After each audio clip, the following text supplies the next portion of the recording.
Presented by Brock, the Baton Rouge Orthopedic Clinic, and Hudco Roofing, hudcoroofing.com. Look at my guy. First comment out the chute, Sam Hay from Hudco Roofing. Heading out to expect some roofs, make me feel better. Sam, this will make you feel better. Hudco's crushing it. That'll make you feel better. Nothing with LSU will make you feel better. No, this will make you feel better. This will make you feel better. You only have to watch 2 more games of the Ed Ogeron era, and then you're done with him forever. And you never have to worry about giving up 13 points in regulation to Arkansas and losing. Anyway, that's the great news, right? Great news.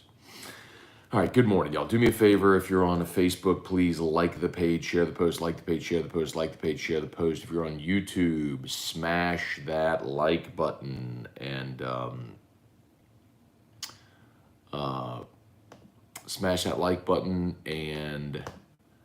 subscribe to the Matt Scone YouTube channel. Appreciate y'all for being here. LSU loses to Arkansas in overtime, 16-13. We got to see Garrett Nussmeier for the majority of the game, and I think many of you understand why now. You haven't seen Garrett Nussmeier for the majority of this season. Does he have maybe a better arm than Max Johnson? Sure. Some mobility, okay. Poor decision-making, no doubt. It's the thing we saw in the spring game when he threw like 4 picks, and his turnovers last night cost you the game. So defense, I thought, played really well, and you really dominated the first half of that football game, yet you went to halftime in a 10-3 ball game. I mean, you should have had at least a 2-score lead. The Wildcat fumble by Ty Davis Price was just a killer. You had the momentum at that point. Your defense was playing well. You forced 4 straight 3-and-outs. You had scored on back-to-back possessions. And you had an opportunity to get some separation, and you just didn't do it. So, just really disappointing. Hard to imagine, really hard to imagine LSU getting to a bowl. They'll beat ULM Saturday, but I don't know how they beat Texas A&M with the way this offense is playing, as good as A&M's defense is. So, looks like it'll be a 5-7 year. Jamie Hodges, Matt, did you hear when the commentator said Pete's left practice the other day? What was that about? I did not. For the second half, I was at Don Juan, and I can't hear the game when I'm there. Craig Duga, basketball school now. You there you go, Craig. There it is, bro. Let's roll. Boot up, baby. Aaron Hornsby, Bruce Parker, excellent video feed this morning. Yeah, so for Whiskey and Wine last night, apologies. So we have a hardwired Ethernet cable that we've used for every game at Don Juan, and the cable was bad. The cable went bad yesterday. We plugged it in and it didn't work. So it's a cable that runs up through the roof and down. So there was no way to replace it last night. So we were on Wi-Fi and the video was choppy. So apologize for that last night. Aaron Hornsby, good morning. Yeah. Brian Geraci, what's up? Thought the neighbor's catch was going to be the game changer. Yeah. But that's the thing, right? So the thing you can't do in overtime is take that sack. And Nussmeier takes the sack. You have 3rd and 20, and he throws the 24-yarder to Neighbors, which was awesome. And then Jake Peets, right? You throw a fade, a one-man route fade to the corner of the end zone. And if you're gonna run that play, throw it to Brian Thomas. Throw it to the kid that's 6'5". I mean, anyway. Jason Sparks, why did Nuss get put in? I don't understand the hate Johnson is getting. I mean, Jason, look, let's be clear. Max Johnson hasn't done anything at an elite level this year. I'm not knocking the kid. I've defended him all year. He's a sophomore. He's a first-time, full-time starting quarterback. And if anything, I'd say his decision-making, his unwillingness to make the big mistake has been his plus. He does not have a great arm. They have not allowed him to use his mobility at all. I don't think he's the kind of guy that's going to go saddle up and win you a game, but he also hasn't lost you a game this year. Garrett Nussmeier lost you the game yesterday with his turnovers. I mean, and I don't mean to let me rephrase that. I want to rephrase that. because I would never put a loss on one player in a team game, especially when coaching matters.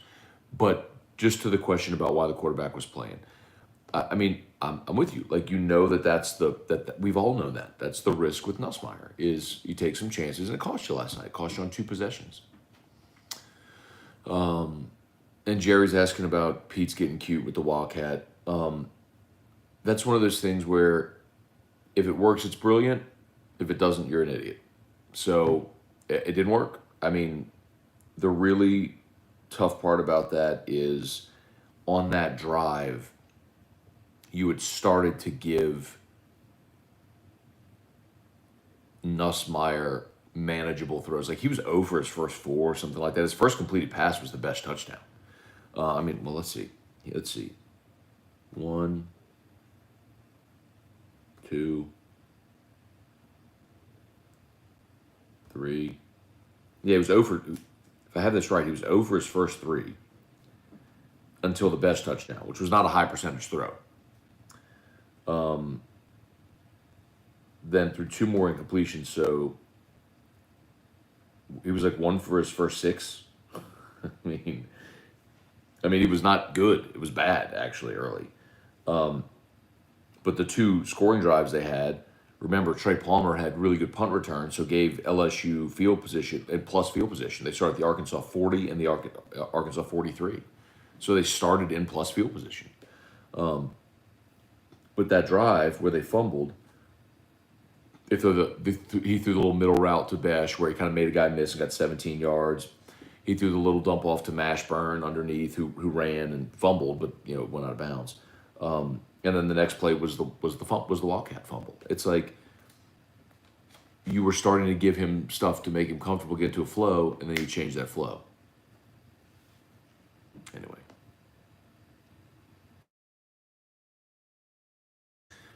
Hey, Mark, good morning. Craig Dugas.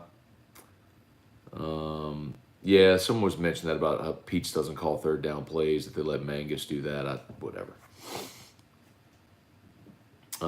Patrick Kayson, Matt, guessing Rattler will enter the transfer portal. Can we get him? I don't know, Patrick. Maybe. I think it all depends on who the next coach is first. You'd have to answer that. Bentley Spears, Jason Sparks. I, for one, can't wait to clean this house out. Yeah, it's coming, man. Dave Schultz, what's up, man? Good morning. Catching up on whiskey and wine. Suggestions for next week's monthly allocation. I could choose 2. Okay. Ooh, look at you.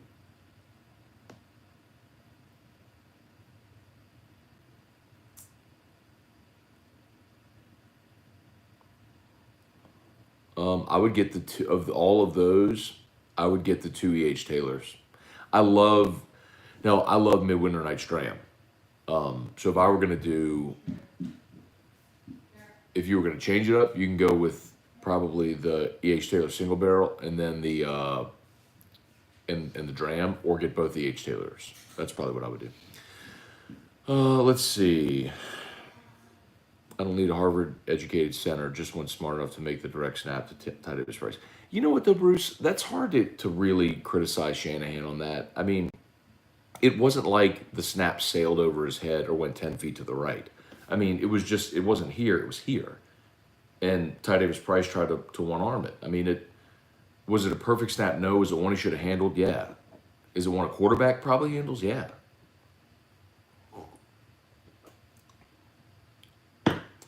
Since O had nothing to lose, why not go for it on 4th down at the end of the game? End of regulation. Oh, well, when they had the false start, they were going to go for it. It was 4th and 1. They weren't going to allow it to go for it. Now 4th and 6, you don't do that, because if you don't get it, then you're giving them the ball in plus territory. Then all they need is a couple of first downs, a field goal, and they win. You got to give yourself a chance to win there. I don't have a problem with them punting it at that point. The 4th and 1 going for it, yes. The after the false start, no. Tim Gotro, good morning.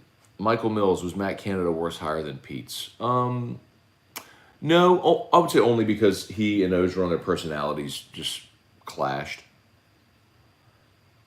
Connor O'Neill, glad our head coach asked the guy who didn't even call plays in 2019 who our OC should be. 15 points a game in the last 3 weeks, stay hot. So that's the other thing I'll point out. Like, we talked about this a bit on Whiskey and Wine last night, but understand also how big of a loss Kayshon Boutte has been. All right, like this alone illustrates it. So you lost Boutte in the Kentucky game.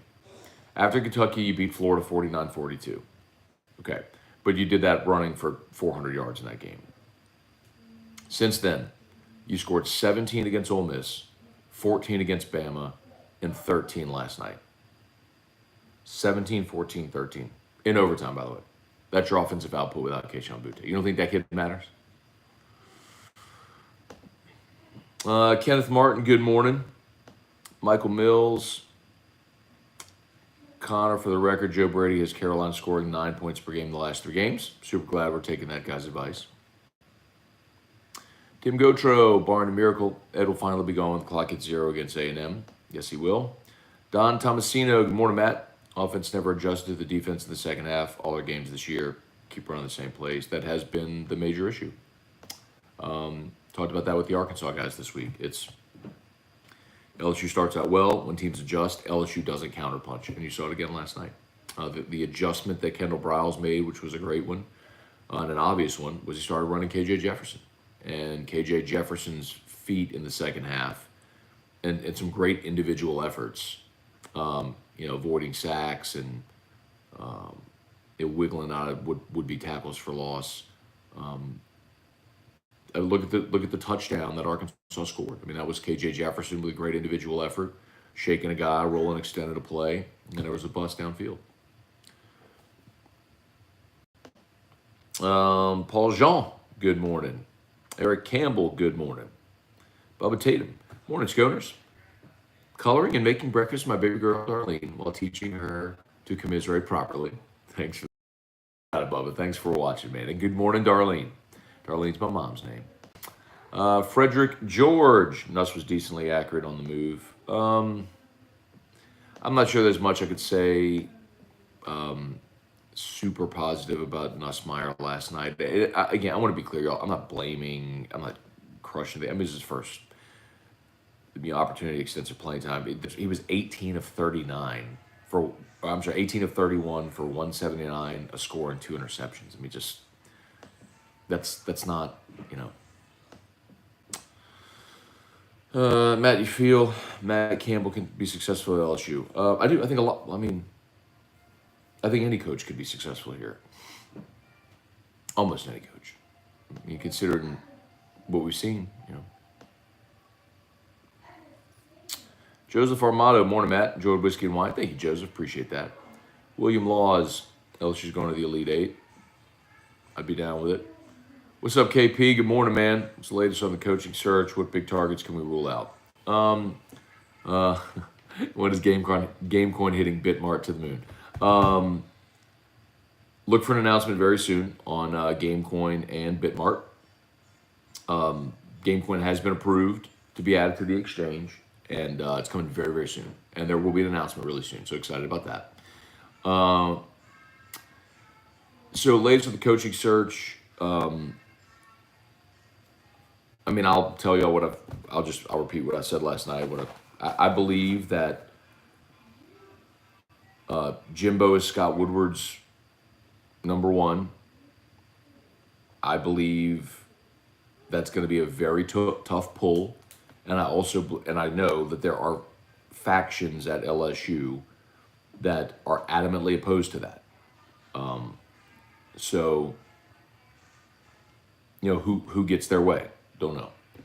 I do believe that Woodward will keep calling Jimbo like up until the very end, to see if that's possible to make a deal. I do believe that LSU will prepare an offer for Lincoln Riley.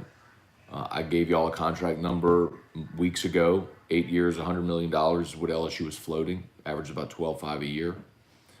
And I think that's your moonshot. That would really fit the mold and the profile of what Scott Woodward wants to do. Last night on Whiskey and Wine, I did mention the name Matt Campbell. That's a name that has recently popped up and might be sort of that card in the back pocket that Woodward might try to play. Makes a lot of sense. You guys had success at Iowa State. They lost again yesterday, by the way. And this was supposed to be his team. Brock Purdy and Breece Hall and all those guys back. And preseason top 10, it just hasn't worked out for him this year. And with the Big 12 about to lose Texas and OU, that's not going to be a very powerful league.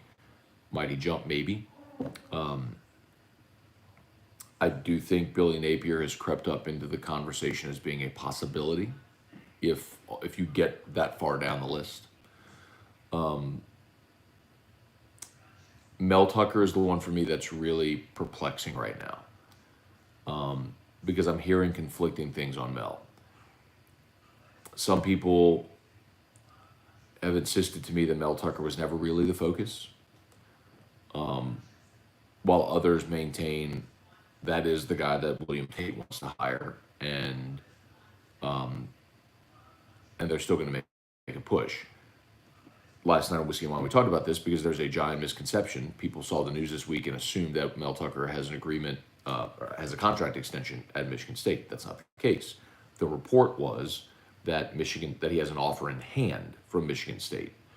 Doesn't mean he signed it, doesn't mean he agreed to it, anything like that. So that one bears watching as well. But I think that's probably the pool of candidates that you're talking about. I know a lot of people ask about Lane Kiffin. I suppose that could be a wild card hanging around. People ask me about Mario Cristobal. I have not heard his name from anyone affiliated with LSU. Fans ask a lot. No one has told me that name. LSU did make contact with, indirectly with Brian Kelly weeks ago, and I think they talked, and that didn't go any further than that. James Franklin, my understanding is he's prepared to stay at Penn State on a new deal. I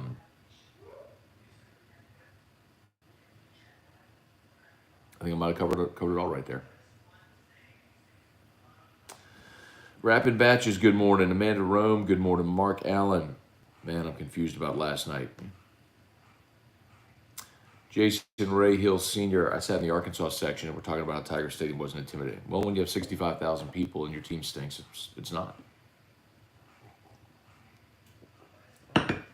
Micah Hurd, good morning. Jeff Owens, felt like we were playing Warren Moon last night. Austin Kidder, good morning. Tim Gotro, everything about a mute button for T-Bob so you can occasionally finish a thought. No, I haven't. Hey man, it's one of those things when you're drinking and you just get rolling. That's all. And I'm sure y'all probably noticed. I'm not drunk on whiskey and wine. I drink water all day until the show starts, and then I pour the one pour that I have, and I smoke my cigar and I have one pour of Sazerac Rye, and that's it. T-Bob, on the other hand, is the drunk guy in the room. So it's created a pretty interesting dynamic. Anyway, Paul, Jean, Matt, who are the candidates that would not turn down the job?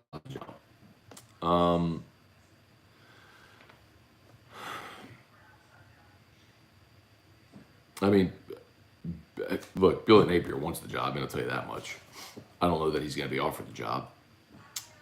Everyone else, I think it just has to work. You know what I mean? You have to make it work.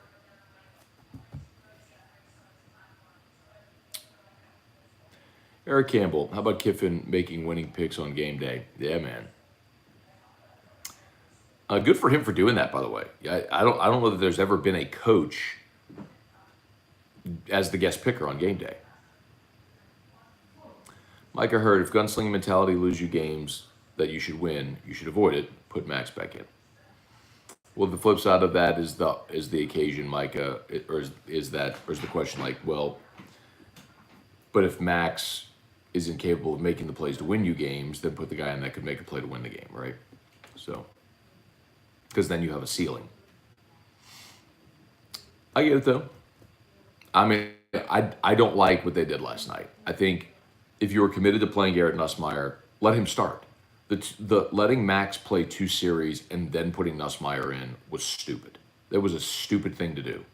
And then at the end of the first half, you're in a 10-3 ball game. Nussmeier was like, I don't know, he was like, well.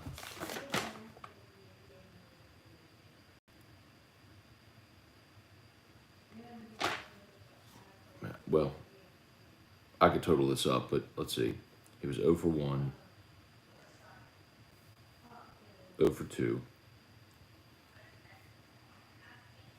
0 for 3, 1 for 4, 1 for 5, 1 for 6, 2 for 7, 3 for 8, 3 for 9, 4 for 10, 5 out of 11, 6 out of 12. If I did my math right, he was 6 out of 12 in the first half. After the 2 short field scoring drives, you went 3 and out, fumble, 3 and out, punt. I mean, I could have made an argument. You gave Nussmeier a half, put Max in to start the second half, put him back in. Let him give it a go. But they were committed apparently to playing Nussmeier the whole game. So if you were, though, I don't know why you didn't just start him. Charlie Broussard, fans aren't the ones playing. I'd much rather hear the opinions of actual players about Tiger Stadium. Oh, you're talking about the Arkansas fans, yeah. Matt, you think being in the West could make coaches not want to take the job? I don't. No. You got to understand, man, some coaches are just wired. Like, well, I'll put it this way. If you are a major college football coach, you're wired to want to be competitive like that, to be the best. So. Dane B., Stephen Bond, good morning. KP, if Jimbo makes a jump, who's bringing his coordinators? Great question, don't know. I mean, I think, certainly hope that he'd bring Alco with him. Jeff Owens, where can I get that Will Wade shirt? This was a LSU Promotions did this. Like, they handed these out to the first, first 500 fans or whatever at a game. And I went and spoke at a or I moderated like an event at the Manship School of Mass Communication out of LSU. So they gave everybody a gift bag, like a thank you, bag, and this was in it. So it was an LSU promotion. Excuse me.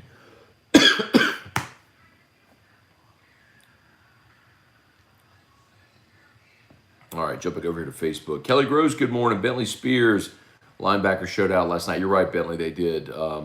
Baskerville with 12 tackles, 11 for Damone Clark. They were both awesome. Hey, Bob Landry, worst time management of the clock in the last 2 minutes of the fourth quarter. Well, I mean, you also had another penalty that cost you. But, I mean, to your point, like, the penalty was on this weird jet motions. Like, you need a yard. Line up and get a yard. Ty Davis Price was running great. Give him the ball and get a yard. Pomeroy, what's up? Last night, the emotional thought was to gut the whole staff on whiskey and wine. Was that including Raymond and Davis? No, look, Pomeroy, Corey Raymond's already got a deal to stay in place. And I believe Brad Davis, because he signed a 3-year deal, is staying as well.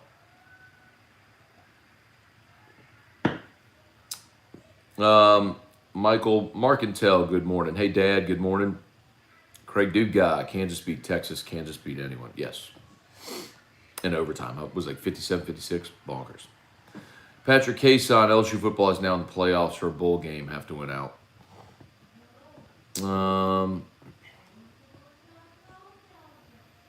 Kirk Taylor, good morning. Let's see, Mark. If Miles Brennan transfers to Southern Miss, like reports are suggesting, I wish him the best. He has first-round level arm. Mark, I could agree with that. I mean, Miles' arm talent is undeniable. It would have been interesting to see, had he not been hurt last year, if he would have continued progressing.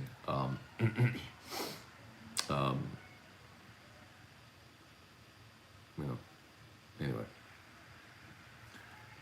Let's see. Pizza's a terrible OC. What a frustrating game to watch. Almost as bad as watching the entire student section leaving the game at half.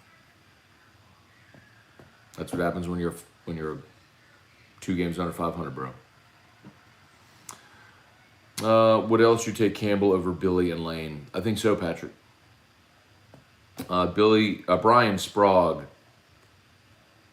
Let's see, Brian Thomas should have been benched after halftime. He dropped so many catchable passes. There was one in particular, Brian, I'd say that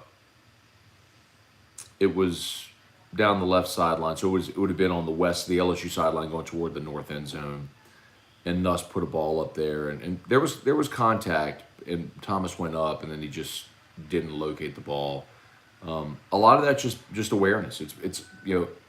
It's body control in the air and awareness of the football. And some guys have that naturally, and some guys just have to develop it. So it'll come. Let's see. Michael said, Aranda head coach, DC, Brady offensive coordinator. No, that's a terrible idea. Like, listen, I don't know how many more times I have to say this. Y'all are going to make me like scream about this again. Look at what the Carolina Panthers are doing right now in the NFL. They're terrible. Joe Brady, again, for the 1 bajillionth time, was not the offensive coordinator in 2019. Steve Ensminger called the plays. Steve Ensminger worked with the quarterbacks. Joe Brady worked with receivers and added some concepts to the offense. He was not the play caller. I don't know how many more times I can say this and how many more times you have to watch things play out to see evidence of that. Like Carolina being a really crappy offense in the NFL, or the fact that last year, Steve Ensminger, without Joe Brady, led an offense with 2 freshman quarterbacks that scored 32 points a game. Like, you still moved the football and scored points last year without Joe Brady, without Joe Burrow, without Jamar Chase, without Justin Jefferson, with 2 freshman quarterbacks sharing time. Like, Steve Ensminger was the play caller, not Joe Brady. You do not want Joe Brady back here. No, thank you. He wants to come back in that role as a passing game coordinator, like work with receivers and look. Okay. Chad Brown, what's up? Cody DeVille, Michigan State has 2 billionaire boosters, Matt Ishba and Dan Gilbert. That's cool. I mean, Cody, there's a lot of programs that have boosters that can afford to pay coaches. What are you willing to pay? That's the bigger question. What is your commitment level? Vanderbilt's got more money than anybody. They haven't renovated their stadium since 1981. Come on, man. It's what are you willing to commit to your program? That's the difference with a place like LSU. Jonathan Burris, morning, Matt. Ready for the season to be over. 5-7. That 8 p.m. kickoff next week sucks. Yes.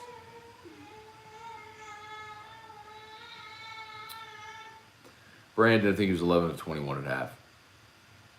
No, he could. LSU might have been 11-21 as a team, but he was. Remember, Max played the first 2 drives, but Nussmeier could have been 11-21. I mean, I have it charted.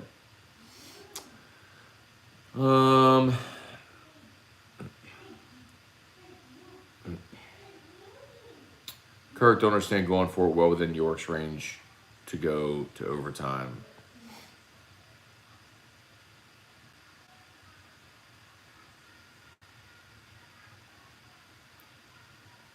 I don't understand. I mean, Kirk, you talking about trying to win the game at the end? Or are you talking about in overtime? I don't know what you're saying there. Clifford Moore, good morning. Why is everyone so in love with Lincoln? Hasn't done anything.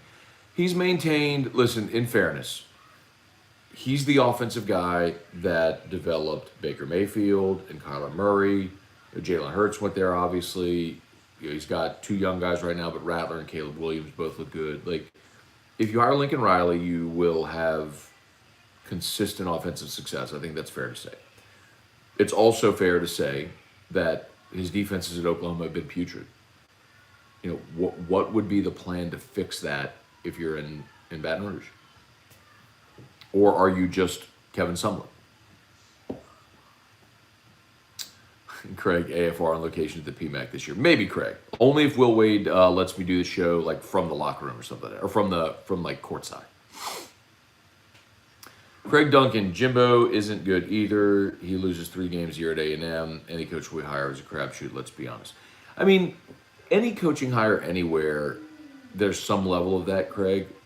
But, the other part of it, too, is the expectation of winning a national championship every year is not real. The expectation of having a coach that constantly puts you in contention to compete for a national championship every year is a realistic expectation. And I think Jimbo does that. There's a handful of coaches that do that. And the tough part this year with A&M, for sure, the defense is fantastic. Really good running game. I mean, they're limited at quarterback. I mean, Calzada played his best game of the season against Bama when they needed it. But, you know, he's struggled otherwise. You know, how different, I mean, there's a reason Haynes King won that job. You know, how different is the season if Haynes King's healthy? I don't know.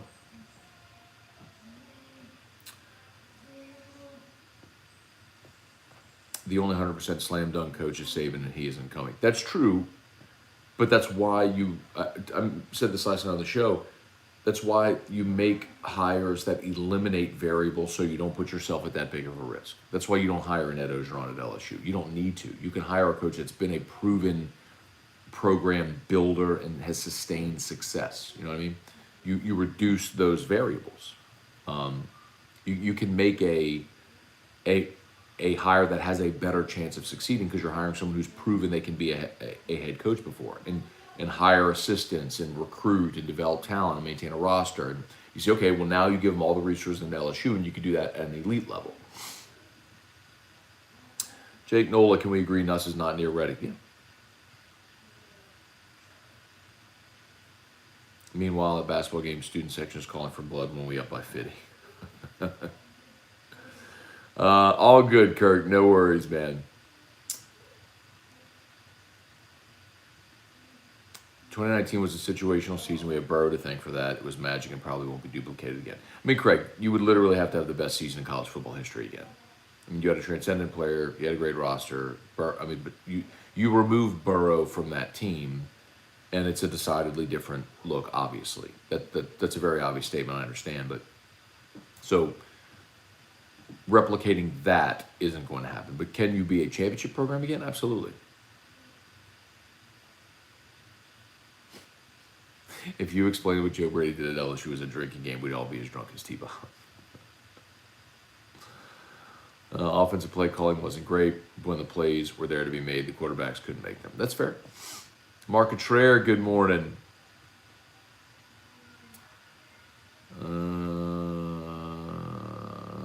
Fourth quarter, LSU went forward inside the plus 40.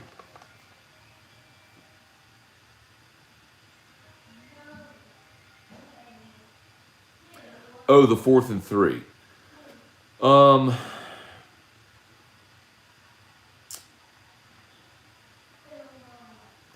I didn't mind them going for that 4th and 3. And if you remember on first down of that series, they ran a reverse that lost 3 yards. Stay hot, Jake Peets.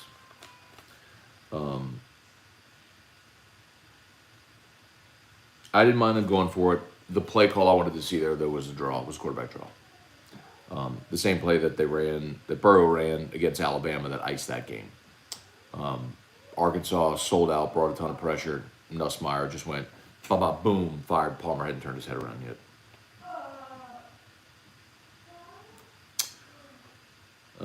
Jonathan Burris, Matt, I don't understand why fans don't want Napier. He's all ball. So what if he coaches ULL? A good coach is a good coach. I'll agree with that, Jonathan. I think Napier would do well here. And I think there is an element of not wanting the ULL coach. I think that's absolutely fair. Fair to say, I mean, that there's people who don't want him just because of that. But, you know, I also think if you have the opportunity to hire a Power 5 coach who has been successful at the Power 5 level, you have to explore that more so. Matt, who would be a dark horse with the coaching search? Matt Campbell. Ronnie Jenkins, good morning. Chewy Gutierrez, thanks for the entertainment last night. Whiskey and wine after a terrible football game. Our pleasure. A&M this year reminds me of 04 LSU after the title had everything but the quarterback. Yeah, 04's defense was really good. Some really tough luck losses in 04. That was the Ronnie Prude leverage game against Auburn.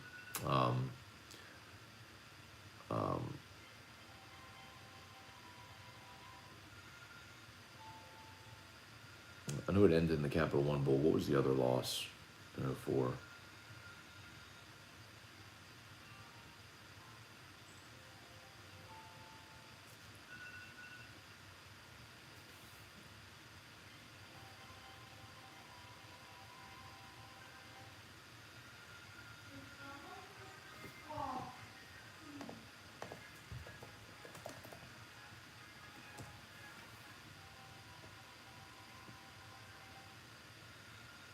The Georgia game. Oh my God. I tried to block that one out of my mind. Ugh. Oh, I was sitting in Sanford Stadium for that one. 45-16. Everything that David Green threw in the air that day was caught. Unbelievable. Unbelievable. Mm.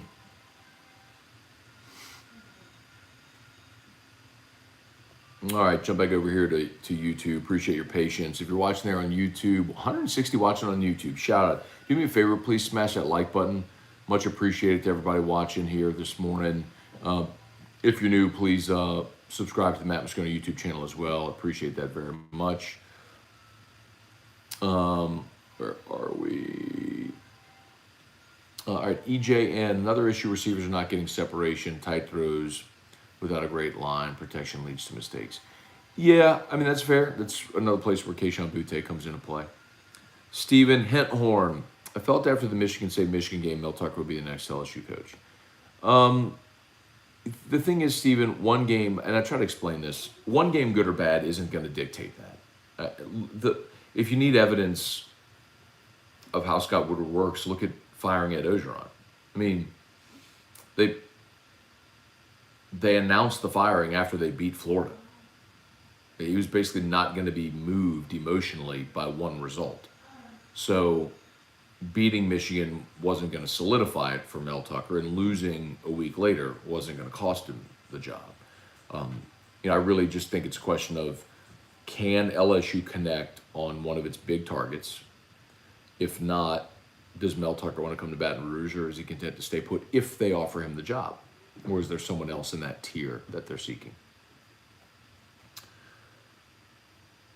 It'd be beautiful to see Matt Corral in a Saints jersey. By the way, Mike, I heard that would be Game Coin Ambassador Athlete Matt Corral in a Saints jersey. I agree. I think Matt Corral would be the best quarterback in this year's draft. Bob Champagne. Let's see, Bobby, how many fans attend next week? 60,000.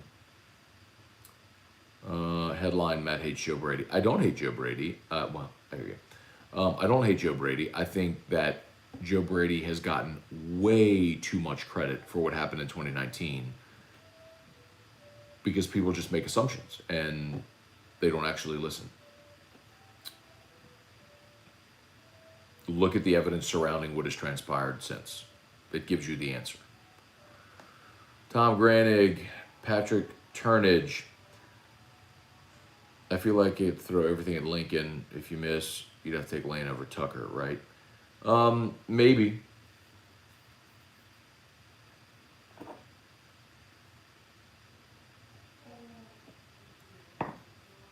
I guess the difference is, do you want my opinion, or do you want me to tell you what I think would happen there?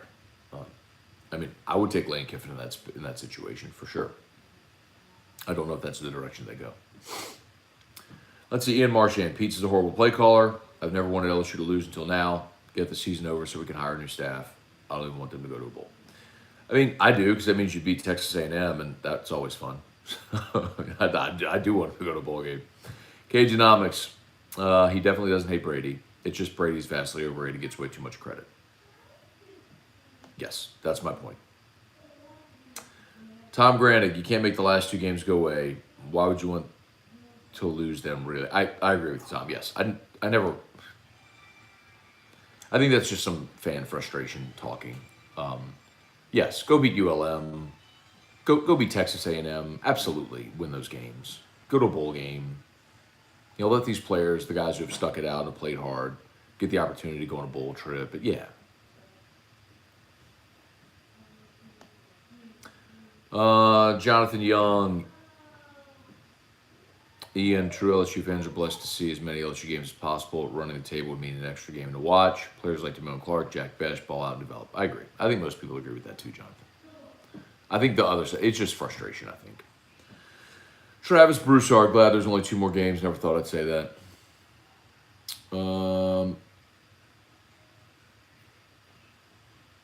Cody Boudreaux, what's up? Does anyone know if the sideline official is okay? Yeah, Jeff, I don't even know what happened to that. It really didn't look like a bad hit. Boy, it certainly looked like he was affected. Jonathan Meyer, anyone else notice on 3 3rd and 7s, they ran the same up the middle? Are they reading scripted plays? 3rd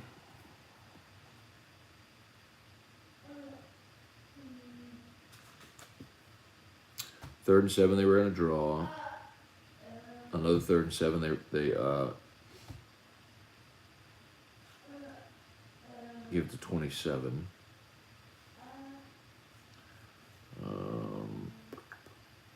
3rd and 16. Fumble.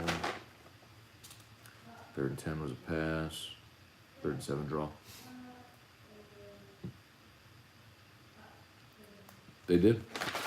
They had 3 3rd and 7s in the first half, and they ran it.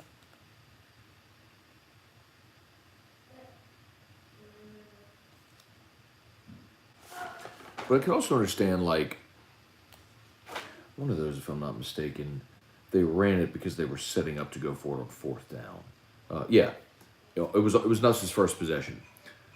Two more on Nuss's first possession. They were setting up on 3rd and 7 because they knew they were going for it on 4th down. So they ran the draw.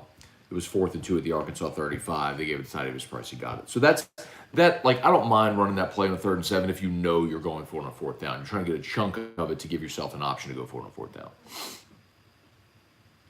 Jared Guillory, good morning.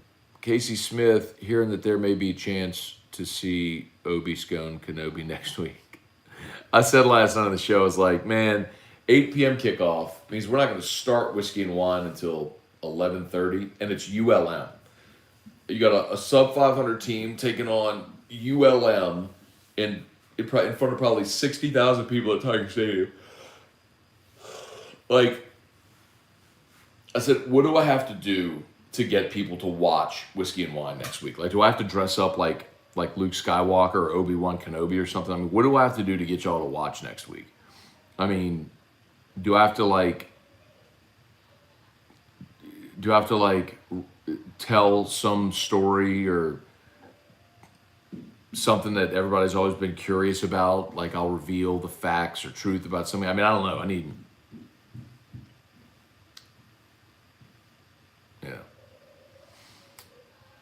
I just need to find an angle to get everybody to watch next week. Big Mac, wish LSU would have kept the head coach hire on hush. Well, they haven't hired anybody yet. David Went, Matt, as you mentioned last night, you dress up as Obi-Wan, T-Bob dresses up as Anakin for the show next weekend. If y'all watch, Louis Bonfatti, good morning. We enjoy your show. Thank you, Louis. Appreciate that. See, Steven, it wasn't that he won. I just feel he will be the one. Mel Tucker. Henthorn, got it. Maybe, Steven, I'm telling you, the last week I've just heard conflicting things on Mel Tucker. Some have suggested Tucker was never the guy. He was never really the target. They did talk to him and basically told him, hey, feel free to use this to leverage whatever you want. And that may be why I got the new deal out of Michigan State. And there's others who insist that he is the focus. So I guess we'll all just find out in time. Rapid batches. Why skip my epic story, Matt? It's very important information. I don't know what story that is. Sorry. Scott Dickerson. I didn't do it intentionally. Or maybe the comment didn't pop up. Scott Dickerson. Brady will be an NFL head coach next year. Scott, I would have said that as well. I mean, he interviewed for 2 or 3 jobs last offseason, but his star has lost a lot of shine because his offense has been terrible this year. A year ago, I would have agreed with you. 2 months ago, I would have agreed. I mean, I said that 2 months ago, but not anymore, man. Frederick George, what happened to Deion Smith? Injuries have been unreal. He's hurt. Cajunomics would be nice to see LSU in a bowl game after not being in one last season. I agree. Big Mac, like how the defense is playing. Wonder if Coach O had a hand in the defense in the beginning of the season. Seems to be more creative now. Hey, bud. You want to come sit with Daddy? And say hi to Dad Show? No. You want to come say hi to Dad Show? No. You want to come say hi to Dad Show? No. No? No. Here you go. Here you go.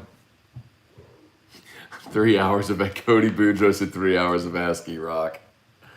Dress up like Luke Skywalker, ASCII Rock Whiskey Wine Edition. That would actually be pretty fun. But you'll be here. Keaton Berry and defense have been outstanding the last 2 weeks. They have been.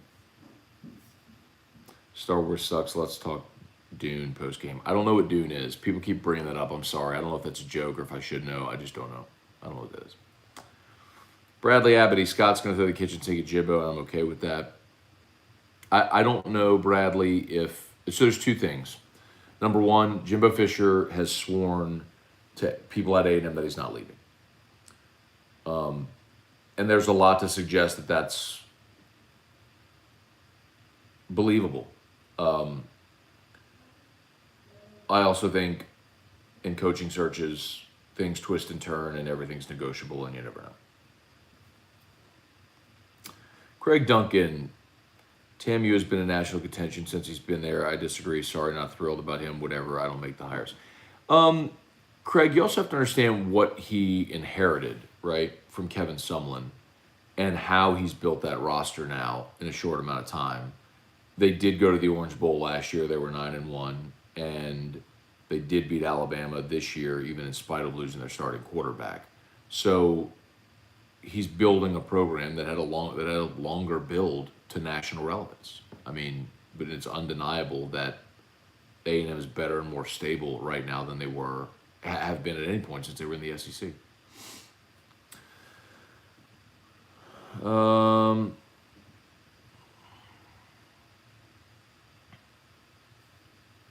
Ben Giat, I'm ready for the roller coaster to be over.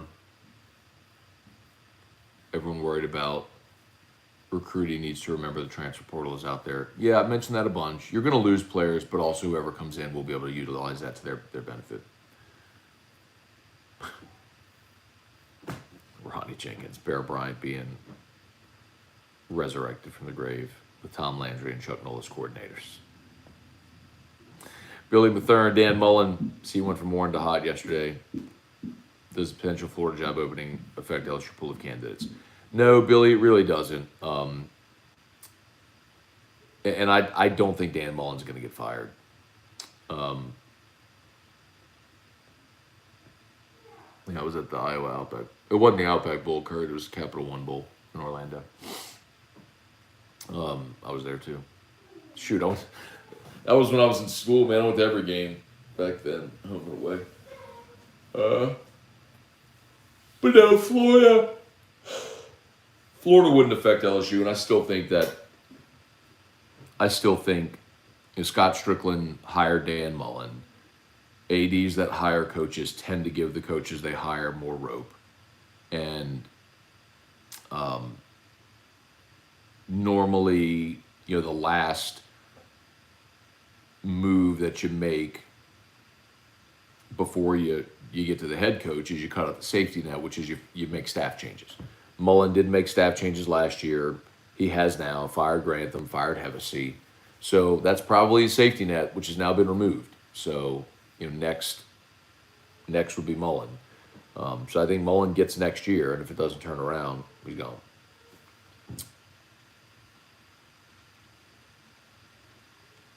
Michael, with today's attitude toward coaches, I don't know how we put up with Charlie Mack so long. Yeah, different era, man. There's no doubt. Let's see. Brian, good morning from somewhere in Ohio. At least didn't lose to the other Kansas team. I hate to beat Texas tonight.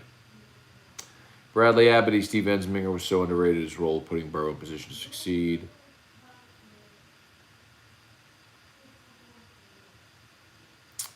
Kobe Duhan, excuse me. Napier, losing 3 games a year with Fisher isn't the answer. Yeah, I don't think he'd lose 3 a year here.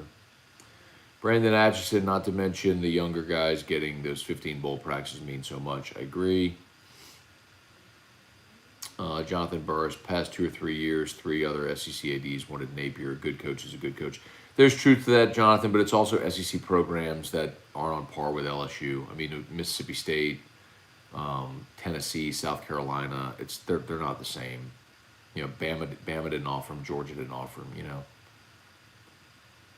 Bradley Abity, we got to put Max back into beat A&M. Want to see a team go bowling. Yeah, I think Max does give you the best chance to win. You could tell T-Bob got one of those morning phenomenons when you said you'd dress up as Obi-Wan.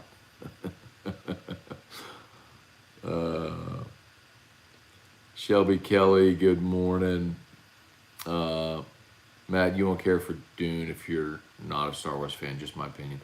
No, Pomeroy, I am. I do like Star Wars. I'm just not a nerd that's gonna dress up and go to midnight showings.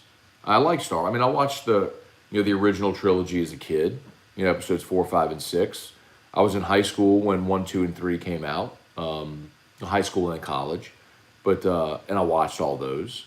So yeah, I dig it. I haven't, like, ever since Disney bought the IP and they keep churning it. Like, I've just lost. I mean, I never saw like 7, 8, 9 or any of the new stuff or whatever. I watched the original trilogy, and then like in the late 90s, early 2000s, when episode 1, 2, 3 came out, I saw all those. But that's all I've seen. Do ADs ever float names to throw others off the scent of where they're actually looking? Absolutely. Oh, absolutely. Those are smoke screens. Happens all the time. That's what happened in 2016. When LSU was zeroing in on Tom Herman, they kept floating out narratives about Jimbo Fisher, but they were never really interested in Fisher in 2016. But that's where all the focus was, because they were there a year before. Jerry, you know there'll be an audience next week regardless of who's playing and what time it ends. Thank you, Jerry. I appreciate that. I hope so. Jake Nola, normally I'd say I'd love a defensive-minded head coach at LSU, but with a kid like Walker Howard coming in to play quarterback, need a coach who can turn that kid into a Heisman Trophy winner. You know, Jake, in fairness, and I mean, I can't say definitively how Walker will do here or whatever, but a lot of people felt the same about Max and about Nuss, and like, you never know how a kid will transition at the college level and how they'll grow and develop. And what I do know is if you're expecting a freshman quarterback to step in and win you games and be a difference maker, that's likely not going to happen. It just doesn't really happen that way at that position in college. Do you have an outlier like when Trevor Lawrence comes in at Clemson? Sure. But, you know, you're talking about like a generational type, number 1 overall pick type guy. Maybe Walker Howard could be that. Maybe not. I don't know. We haven't seen him. I don't want to put that pressure expectation on it today. But as far as an offensive-minded head coach, I think that's,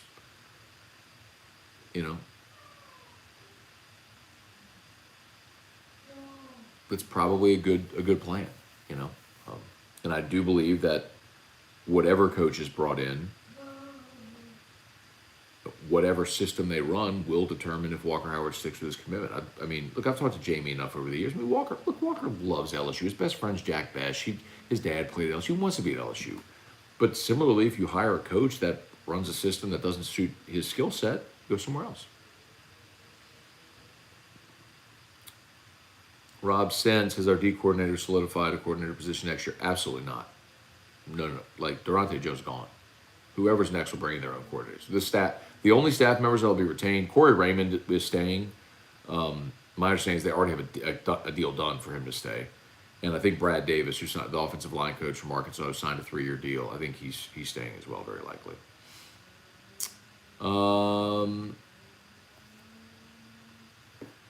Let's see. Was Ed meddling with Jones' defense? Where was the blitzing before Bama? I don't think that was Ed meddling. I mean, I think Durante Jones is just an inexperienced defensive coordinator who's developing here as the season goes along. But that's always been my point is LSU isn't a learn-on-the-job type job. But they've turned it into that. Matt Sharp. Cody. Yeah, no, that's not happening. LSU for life, 14 days left of Ed Ogeron, trust in Woodward. Rapid batches. Don't ever watch any of the Disney sequels to Star Wars except Mandalorian series. It's awesome. I probably won't watch any of it, to be honest. I prefer an offensive-minded coach. I feel like LSU can always attract elite defensive players. Aubrey Eberhardt. Is there a coach out there that loves LSU? Aubrey, I mean, I think Aubrey, the lesson of Ed Ogeron is it doesn't matter if you're from here and if you love LSU. It doesn't matter at all. Go get the best football coach. Top 5, Jay, I really want Matt Rule. I think Matt Rule would be fantastic. I just don't know that you wait until January when the NFL season's over. All right, y'all. I think we're just about done. Appreciate y'all so much for watching, as always. Do me a favor, if you're on Facebook, like the page, share the post. YouTube, smash the like button. Shout out to Brock. After Hours Clinic is open today.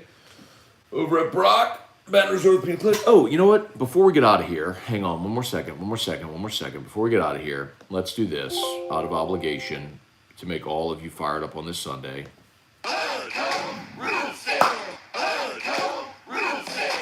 When you need a roof, call someone you know. Scone and Terrio. All you need is Hudco. Call Hudco Roofing. 364. 1007. Yeah. So many of you, by the way, one quick shout out. So many of you have reached out in the last week or two. If you had storm damage, if you still have a blue tarp, you, a family member, friend, you all know people who were affected, still looking for help with their roofs. There's a lot of people who you maybe your adjusters come out. Maybe you're even on someone else's schedule to get your roof done. If whoever you've talked to can't get to you till after the new year, call us. We have materials, we have crews, we can get to you way quicker than that. So give us a shout or go to the website, hudcoroofing.com, hudcoroofing.com, hit the contact form, little quick info, boom, we'll get right in touch with you. Or just email me, matt@hudcoroofing.com. Seriously, just email me. I'll help facilitate for you, matt@hudcoroofing.com. Gotta love the shameless plug. Yeah, there's no shame in this. I'm an equity partner in Hudco Roofing. I want the place to do wonderful. I sit here for an hour on a Sunday and give of my time and spend all like whatever. So you could listen for 30 seconds while I talk about Hudco. Absolutely. There's no payments here. I'm not asking you for anything. I'm not putting a paywall up. I'm just saying, hey, look, by the way, if you happen to need a roof, look, I'm here. We hang out every day. If you happen to need a roof or know someone who does, mention Hudco to them. I'd appreciate it. It'd be great. And if you need an orthopedist, go to Brock because they're the best. After Hours Clinic's open today. That's all. I would much rather, I'll say this, Top 5J, I would always much rather do a good job and then have a sponsor come aboard as opposed to passing a charge on to my audience. I hate paywalls. I don't believe in having to ask people to pay for content.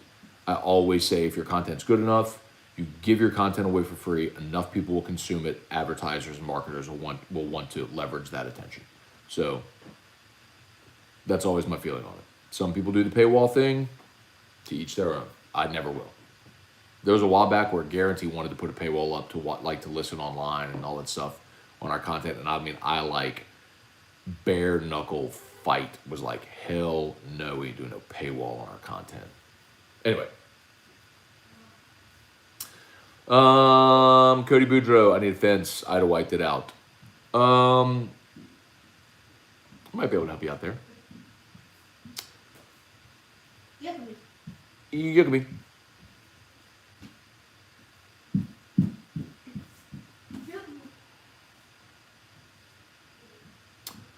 All right. I think we're done.